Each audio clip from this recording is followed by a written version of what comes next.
तो अब हम देखेंगे पेनक्रिएटिक हार्मोन, जिसको हम कहते हैं अग्नाशय हार्मोन। तो अग्नाशय में देखो भाई, अग्नाशय में केवल 2 तरह के हार्मोन होते हैं, और अगर हम अग्नाशय का काम देखें, जो मेन काम है वो एंजाइम का स्त्रावण है, ठीक है। पर हार्मोन देखें तो 1% 2% हार्मोन निकलते हैं पूरे 98 और 99% में से, जो कि एक ट्यूब तरीके से सेल मिलती है उनमें, वहाँ से हार्मोन स्रावित होते हैं। अब उस द्वीप मतलब कि मान लो कि एक पूरा क्या है, समुद्र है और उसमें छोटा सी ज़मीन है, उसको हम द्वीप कहते हैं, ठीक है। उसी प्रकार से पूरे में एंजाइम में से एक बीच में सेल होते हैं, उनके में से स्रावण होती है, और जिनको हम क्या कहते हैं, जिनको हम लैंगरहैंस या लैंगरहैंस, है ना, क्या कहते हैं, द्वीप कहते हैं, इसलैंड्स ऑफ लैंगरहैंस। अब ये लैंगरहैंस द्वीप में क्या होते हैं, जो कि 1% होता है, और ये अंतःस्रावी हार्मोन होते हैं, बाकी सारे बाह्यस्रावी एंजाइम है, बाह्यस्रावी ग्रंथि है, ठीक है। अब दो टाइप के सेल निकलते हैं, एक अल्फ़ा और एक बीटा सेल होते हैं। अल्फ़ा बीटा सेल देखो क्या करते हैं, बीटा सेल जो होते हैं वो इंसुलिन हार्मोन निकालते हैं, और हमें पता है इंसुलिन हार्मोन क्या करवाएगा, जो रक्त है उसमें ग्लूकोज को कम करता है, उसकी दर को कम करता है। तो बीटा सेल में क्या निकलता है, प्रोटीन हार्मोन निकलता है, इसे इंसुलिन बोलते हैं, जिसमें शर्करा ग्लूकोज को सेल में डालता है और रक्त में ग्लूकोज की मात्रा को कम करता है। यही तो करेगा, जब ग्लूकोज को रक्त में डालेगा तो मतलब रक्त में ग्लूकोज की दर कम हो रही है, मात्रा कम हो रही है। अब पहला वाला जो था अल्फ़ा सेल, वो ग्लूकेगॉन है। अब ये ग्लूकेगॉन क्या करता है, विशेष प्रकार से काम करता है, ये एक पेप्सिन या हम ये कह सकते हैं पेप्टाइड हार्मोन रहता है, जो कि ग्लूकेगॉन क्या करेगा, यकृत जो है, यकृत से ग्लूकोजन जो है ना, ग्लूकोजन हमें पता है यकृत में क्या होता है, स्टोर हो जाता है। ग्लूकोज का जब ग्लूकोज के क्या होता है, जमाव से ग्लूकेगॉन बनता है ना, ग्लूकोज के उससे क्या बनता है, ग्लाइकोजन बनता है, सॉरी ग्लाइकोजन। अब ये ग्लाइकोजन जो है ना, इसको तोड़ देता है कौन, ग्लूकेगॉन। अब ये तोड़कर क्या बन जाएगा, ग्लूकोज बन जाएगा। अब इसको क्या करवाता है, रक्त में डाल देता है। मतलब कि जब ये इंसुलिन रक्त में ग्लूकोज की मात्रा कम करा, तो बढ़ानी भी तो पड़ेगी ना ग्लूकोज की मात्रा, तो वो रक्त में डालता है, जिसके फलस्वरूप रक्त में ग्लूकोज शर्करा की स्तर बढ़ जाती है।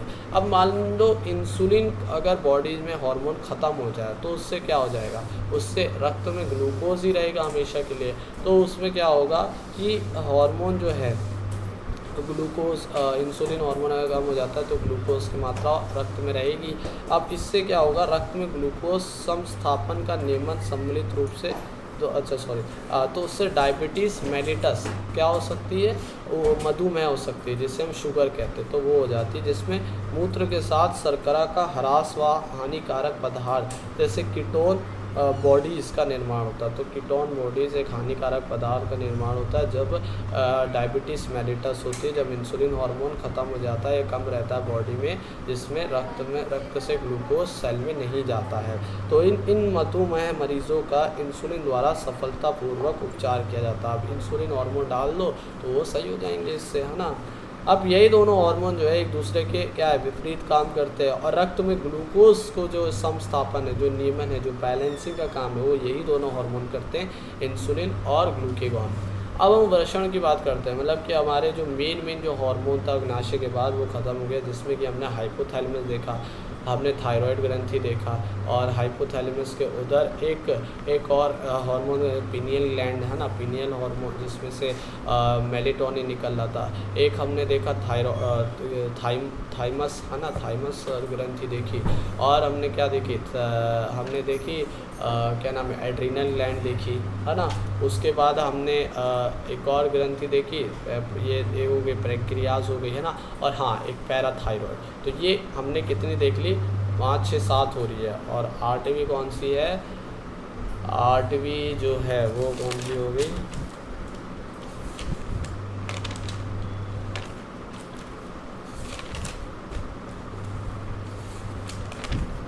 पर शायद मैंने गलत दिया, एक बार फिर से करते हैं। हाइपोथैलेमस हो गया, है ना, और फिर उसके बाद पिट्यूटरी ग्लैंड हो गई, फिर पिनियल ग्लैंड हो गई, थायराइड ग्लैंड हो गई, पैराथायरॉयड ग्लैंड हो गई, थाइमस हो गई, है ना, और उसके बाद हो गई थाइमस हो गई, है ना, फिर हो गई एड्रीनल ग्लैंड हो गई, और एड्रीनल ग्लैंड के बाद एक याद नहीं आ रही, हाँ, और पैंक्रियाज हो गई, ठीक है। तो ये 8 ग्रंथियाँ मेन ख़त्म हुई। अब हम देखेंगे कि इनके ऊपर जो बाकी जो कुछ हार्मोन निकल रही हैं, जो अंग है वो निकालते हैं, जैसे कि वृषण।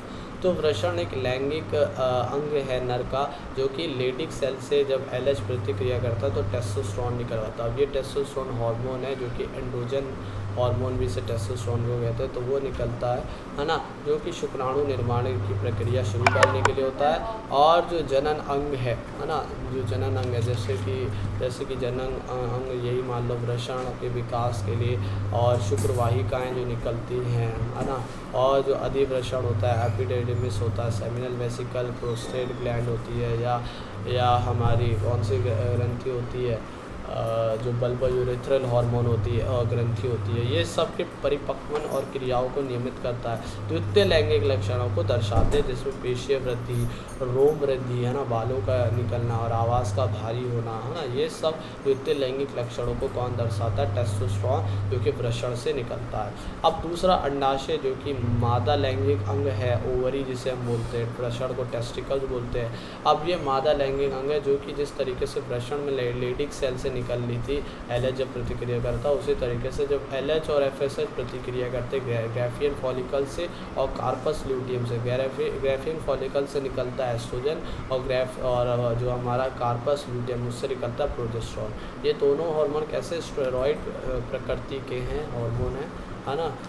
तो ये क्या करवाते हैं, देखो एस्ट्रोजन जो है वो स्त्रियों में द्वितीय लैंगिक लक्षण को दर्शाता है, परिपक्वन नियमन, ये भी वही जिस तरीके से नर में हो रहा था वैसे ये भी करवाएगा, है ना, आवाज़ का पतला करना, और भी बहुत सारे जो स्तन ग्रंथि है उसमें वृद्धि, ग्रोथ होना, है ना। तो ये सब जो है ये कौन करवा रहा है? एस्ट्रोजन। और प्रोजेस्टेरोन क्या करवाता है? प्रसवता व दुग्ध स्त्रावण, जो दुग्ध निर्माण है, जो दुग्ध ग्रंथियों का जो ग्रोथ है उसके लिए भी, स्त्राव के लिए भी ये सहायक है प्रोजेस्टेरोन। और एक और है जो हमारी गर्भाशय की भित्ति, जो यूट्रस की भित्ति रहती है स्त्रियों में, उसके रख रखाव में भी ये क्या है, सहायक होता है। अब उसका हृदय भी एक तरह का हार्मोन निकलवाता है, जो कि क्या करवाएगा, हृदय जो आलिंद है, आलिंद जो भित्तियाँ हैं वहाँ से हार्मोन निकलता है, आलिंद नीले जानते होंगे, और उसमें से हार्मोन निकलता है जिसका नाम है एट्रियल नेटेरो फैक्टर, ऐसी कुछ है, एट्रियल नेट्रीयूरेटिक फैक्टर जो है एक हार्मोन है, एट्रियल नेट्रीयूरेटिक फैक्टर, जो कि रक्त का जब दाब बढ़ जाता है, रक्त में जब वाहिनियों में जमाव हो जाता है, तो उस जमाव से रक्त का दाब, जमाव किसका हो सकता है, बहुत सारी चीज़ें जम सकती है, कोलेस्ट्रॉल, फैट, लिपिड, ये सब जमाव हो जाता है, तो उसकी वजह से रक्त का दाब बढ़ जाता है। तो उसके फैलाने का, जो उसको शिथिलन, उसको फैलाने का, विरम पारित करने का काम जो है ANF करता है। जब रक्त दाब बढ़ जाता है तब ANF के स्त्राव से रक्त वाहिकाएँ विरम पारित फैल जाती है तथा रक्त दाब को कम करती है, ANF एट्रियल नेट्रीयूरेटिक फैक्टर जो है ना।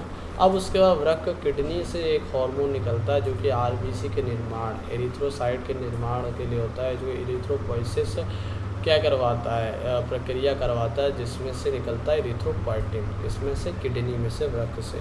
अब एक और है जठर आंत्रिय पथ, गैस्ट्रियो इंटेस्टिनल ट्रैक्ट, गैस्ट्रियो इंटेस्टिनल ग्लैंड, जो कि गैस्ट्रियो से समझ में होंगे, आंत्र जो जठर जो रस है ना, उसका काम करेगा, जो कि अलग अलग पथों से निकलते हैं। इसमें कि 4 तरह के हार्मोन होते हैं, वो निकलते हैं। उससे गैस्ट्रिन जो होगा वो गैस्ट्रिन होता है, सेक्रेटिन होता है, और एक होता है हमारा कॉलिसिस्टोकाइनेसिस होता है, कॉलिसिस्टोकाइनिन होता है, और एक होता है गैस्ट्रिक इनहिबिटरी पेप्टाइड, जिसे जठर अवरोधी पेप्टाइड बोलते हैं। अब पहला जो गैस्ट्रिन है उसका सिंपल काम है, जठर ग्रंथि पर कार्य करता है, जो कि HCl और पेप्सिनोजन के स्त्रावण को प्रेरित करता है, मतलब कि जठर रस निकलवाता है गैस्ट्रिन। सेक्रेटिन जो है, अब वो देखो इसका मेन काम है, और जो हमारा कॉलिसिस्टोकाइनिन है उसका मेन काम है जो हमारा सेक्रेटिन है वो बाह्यस्रावी जो अग्नाशय है, देखो अग्नाशय के मैंने बोला था दो है पेंक्रियास का, एक अंतःस्रावी जो कि 1-2% है, बाह्यस्रावी कितना है 98 से 99% है। अब ये बाह्यस्रावी ग्रंथि पर काम करता है सेक्रेटिन, जो कि एक्टिन सेल को प्रेरित करके अग्नाशय रस। अब अग्नाशय रस भी दो प्रकार का है, एक एंजाइमेटिक और एक नॉन एंजाइमेटिक। एंजाइमेटिक जिसमें एंजाइम होंगे और नॉन एंजाइमेटिक जिसमें जल और खनिज आयन वगैरह होंगे। अब नॉन एंजाइमेटिक भाग को प्रेरित करता है, उसमें मतलब नॉन एंजाइमेटिक भाग का स्त्रावण करवाता है, इसमें जल और आयन होते हैं, ठीक है। कौन? हमारा सेक्रेटिन क्या करवाता है, जो अग्नाशय है बाह्यस्रावी अग्नाशय को प्रेरित करता है, एक्टिन सेल को प्रेरित कर नॉन एंजाइमेटिक भाग मतलब अग्नाशय रस का स्त्रावण करवाता है। अब तीसरा है कॉलीसिस्टोकाइनेसिस, जो कि क्या करवाएगा, जो कि दो तरह के काम करवाता है। अब यहाँ पर जो अग्नाशय रस का एंजाइमेटिक भाग है उसका स्त्रावण करवाएगा, और दूसरा जो कार्य है दूसरा है ना, वो क्या करवाता है, दूसरा कार्य है इसका पित्त जो ग्रंथि है या पित्ताशय है ना, उस पित्ताशय जिसको हम ब्लैडर भी बोलते हैं, उसमें से पित्त रस का स्त्रावण करवाता है, बाइल जूस का, है ना, एक पेंक्रियाटिक जूस और एक बाइल जूस का कॉलीसिस्टोकाइनिन करवा रहा है। अब जीआईपी जो जिसको हमने क्या बोला है, गैस्ट्रिक या गैस्ट्रिन, गैस्ट्रिक इनहिबिटरी पेप्टाइड, है ना, जो कि जठर अवरोधी पेप्टाइड है, जो कि क्या करवाएगा, जठर स्त्राव जो जठर रस निकल रहा है ना, जो हमारा जठर रस निकल रहा है उसकी गतिशीलता को अवरुद्ध करता है, मतलब ब्लॉक कर देता, रोकता है ना, ये जीआईपी। तो रोकने के लिए भी तो है, जब खाना हम खाएंगे जब भी तो जठर रस निकलेगा, तो उससे पहले तो उसे रोकना पड़ेगा, तो जीआईपी करता है, जिसका हमने नाम है गैस्ट्रिक इनहिबिटरी पेप्टाइड। अब हम मोस्ट इम्पॉर्टेंट चीज़ों के ऊपर आते हैं कि इन सब जो हार्मोन्स हैं उनकी प्रकृति कैसी है, नेचर कैसी है। तो पहला है पेप्टाइड, पॉलीपेप्टाइड और प्रोटीन प्रकृति के, जो कि होते हैं हमारे कौन सा, हाइपोथैलेमिक हार्मोन, जो हमारे कौन कौन से हो सकते हैं, अवरोधी हो सकते हैं, एक तो हो सकते हैं चालक जिसको, और एक अवरोधी हो सकते हैं, है ना, दो तरह के हार्मोन हो सकते हैं। और दूसरे जो है ना, वो है हमारा जितने भी हमारे पिट्यूटरी ग्लैंड के हार्मोन होते हैं वो सारे के सारे 9 के 9। और तीसरा जो है वो हमारे कौन से है, अग्नाशय जो है, जिसमें अल्फ़ा और बीटा जो होती है ना, अग्नाशय और अल्फ़ा बीटा में ग्लूकेगॉन और इंसुलिन है, वो सारे हार्मोन कैसे हैं, पेप्टाइड, पेप्सिनोजन और हमारे प्रोटीन प्रकृति के, ठीक है। ये सब अभी देखेंगे हम, भूल के सीधा जाते कैसा है। अब स्टेरॉइड प्रकृति, लिपिड प्रकृति के कौन से होते हैं, इस लिपिड प्रकृति के, स्टेरॉइड प्रकृति के होते हैं जितने भी जो हमारा था क्या थे हमारे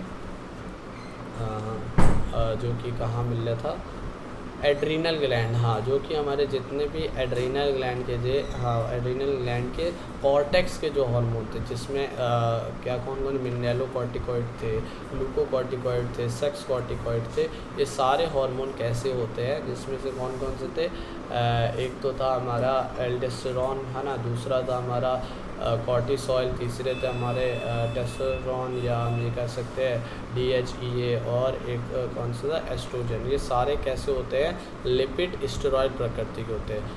तीसरे जो है हमारे होते तीसरे आयोडो थायरोनिन, जो थायराइड हार्मोन के थायराइड ग्रंथि के हार्मोन होते हैं, जिसमें कि कौन कौन से आते हैं, एक तो थायरॉक्सिन होता है और एक ऑक्सीटोसिन हो गया, है ना, और पैराथॉर्मोन ये मान लो, जिसमें से कौन एक ही होता है जिसमें पॉलिप या पैराथ हार्मोन होते हैं, ठीक है। अब चौथा अमीनो अम्ल से व्युत्पन्न जो होते हैं, अमीनो अम्ल से जो व्युत्पन्न होते हैं वो होते हैं एड्रीनल ग्लैंड के मेडुला हार्मोन, जो है ना, वो होते हैं कौन कौन से, मेडुला जो एड्रीनल ग्लैंड के वो कौन है, एपिनेफ्रिन और नॉर एपिनेफ्रिन, जिसको एड्रेनलिन और नॉर एड्रेनलिन बोलते हैं। तो ये सारे हमने अभी देखे नेचर प्रकृति।